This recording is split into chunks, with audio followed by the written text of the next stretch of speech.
Peace and love. I am Timothy Browne L., National Spokesman and Secretary of State of Province, Virginia for United States of America Republic. And this is Jasmine Kalia Browne L., his wife. Now, this video is fully directed towards all of the law enforcement across the United States. I just ask that you're patient, you watch this video in its entirety, and you closely listen to some of the key words that I'm using throughout this video. In the same way that on the job you must adhere to certain key words. Also in the same way how in the courtroom everybody is adhering to specific key words as they're speaking legalese. So I'm going to begin with this statement. I am a Moorish American national citizen. Now the key word in this sentence is that I am a national. The key word is national. Now, a national is somebody who has allegiance to a state, who has taken an oath of allegiance to a state. A sovereign citizen is a stateless person. A sovereign citizen, in fact, is somebody who is a refugee.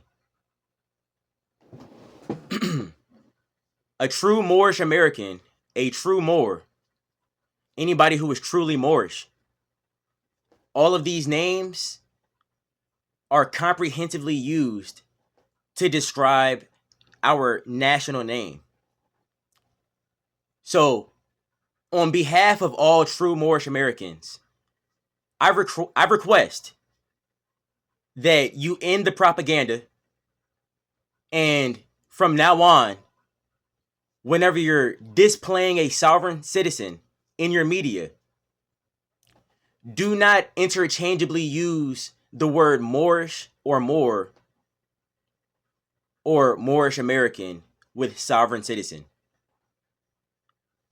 A sovereign citizen is somebody who has not taken a pledge of allegiance to their state. So they cannot be Moorish. They cannot be Moors. They cannot be Moorish Americans. Simply put. So, in saying that, I wrote a couple points down that I don't want to miss. If one of your officers pull us over, there's no need to panic. All of our nationals exemplify the values of our flag, which is love, truth, peace, freedom, and justice. And if you pull one of us over, there's no reason why it shouldn't be a peaceful interaction. Just as peaceful as, say, a Virginia state license being observed in Kentucky, or an Oregon state license being observed in Texas. If it's not viewed in the same way when you pull one of our nationals over, if ever you do, you should almost honor them even more. The reason why I say that is that, and now I'm going to go into a bit of history. We are the indigenous peoples of this continent. We are the true Americans. After slavery ended, what we didn't do was come back and form a state. It wasn't until 2015 that we formed a state. So since 2015, there has been actively 2 nation states functioning on the continent of America. Let's go into it. The United States is a federal corporation, a de facto corporation. It is comprised of immigrants on the American continent. The United States of America Republic is the de jure government, the national government on the American continent. It's predicated around the indigenous peoples. So, the reason why I state this is because a lot of your officers should not be wondering if what we are doing is legal. The question they need to be asking is, what they are doing, is it lawful? Okay, and let me demonstrate how lawful it is if you still don't get it.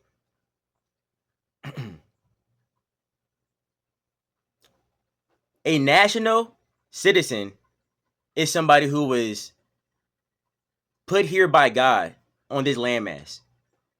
They would be belonging to the first peoples of that landmass. All of you come from other places. All of you come from different countries. So your corporation was set up because we gave you permission to do that in the 1786 treaty. So the only reason why you're here is because sovereigns of this landmass gave you permission. The United States already pre-existed before that treaty. And it was a federation, and it's actually part of the republic to begin with. I'm going to ask you this question. Do you know the difference between these two flags? If you don't know the difference, you need to find out. Now, what we're going to hop into is two videos. One of them is a video of your propaganda that we request that you take down because your officer was using slander. He was using defamation on our people. And there's no reason why you should be exalting hate against a peaceful people. There's no reason. And we are the peoples of this landmass. Show some respect. The problem is that you were interchangeably using the word sovereign citizen with Moorish. Somebody who's a sovereign citizen cannot present himself with a national name. So we ask that in your media sources, you don't do this. Create a clear separation between the two. If they are a sovereign citizen, call them that. The second video is going to be a video on jurisdiction. I want you to watch that video, the clip, and then go to that video on YouTube and watch the entire video. So that way you have a full understanding on how jurisdiction truly works. A sovereign citizen, if I had to guess, because I can't speak for every account, but if I had to guess, most of them would still be 14th Amendment citizens. So they would fall under your jurisdiction in some way, shape, or form. However, the national citizens are outside of your federal jurisdiction. So none of the states, nobody in the city, nobody in the county really has any say over them at all.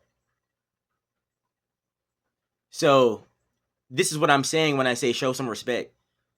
I ask that an ambassador from each state, from each station in each state, reach out to our government so that way there can be discourse between the two states, so that way we can have peaceful interactions, so that way there's never a hazardous interaction like the ones that you have with sovereign citizens.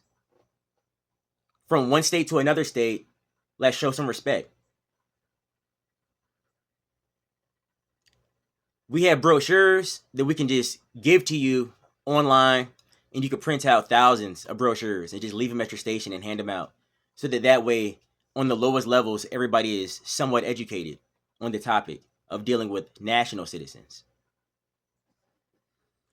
So, with that being said, we're going to hop into these videos.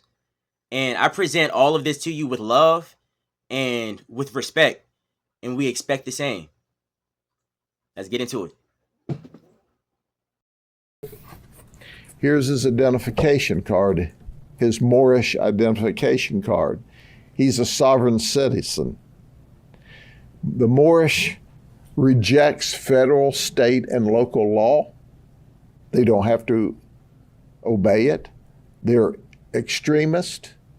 They're anti-government. They have a potential for violence toward law enforcement.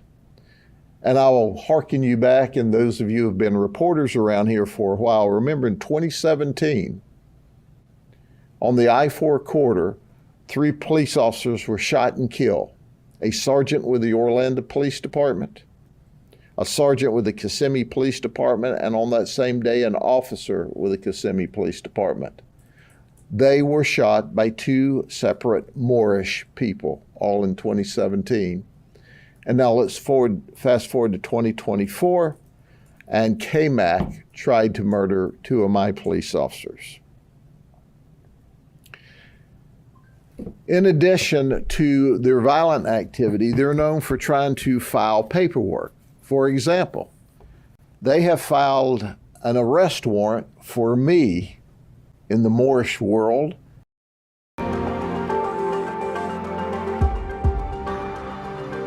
So I want to give you a diagram. This is the basic idea of how a jurisdiction works. This is you, and you work at Walmart, and you work in the automotive department. And there's a manager there, and he said, I'm going to pay you X amount of dollars per hour, and you have to show up here and put hours in as I say. And you go, okay, I agree to that. Now, what if the automotive guy tells you, I want you to show up on Sunday night at 2 o'clock in the morning when the store is not open? You could go to the manager of the Walmart store and say, this guy's trying to make me come in when we're not open. That's against your policy. The automotive manager cannot make you do something that's outside the jurisdiction of the Walmart store. Now, the Walmart store is in Detroit. This is a corporation. So now Walmart, because it's in Detroit, has to obey the rules of Detroit. Now, outside of Detroit is Michigan. It's a corporation, and Detroit is subject to the laws of Michigan. Now, Michigan is inside what is called the USA. It's another corporation, and Michigan is part of that corporation. Now, outside of this is the real USA, the original republic. Unfortunately, they sound the same. So people think that they're here when they've agreed to be in here, just like you agreed to go here. And there's people that are wondering why the Constitution doesn't work in courts. Because the courts are here. So when you bring the Constitution in, they're going, that has nothing to do with us. You think you're here, but you're actually here, and that's the biggest problem. What you have to understand is this is subject to this. You just got to approach it in the right way. They don't tell you this, though. You're assuming you're here, and they will let you think that, but you're actually here. And you're there by agreement, just like Walmart. Now, there's another set of laws called the law merchant. This law merchant is a set of laws to govern what we call commercial law or admiralty law. Outside of this USA, and actually part of this Republic of USA, which is the original, this is where the Constitution is what's called the common law. So the United States was founded on the common law, as was Canada, and they are still both functioning, but you got to know how to invoke them. So once I understood this and I learned a little bit about a law merchant, and then I knew that Canada was a corporation, and I knew that the courts were just another corporation inside that, I started treating them like that. This is just business. And you guys are subject to these outside things. So as long as I'm out here, I'm above you. And so I started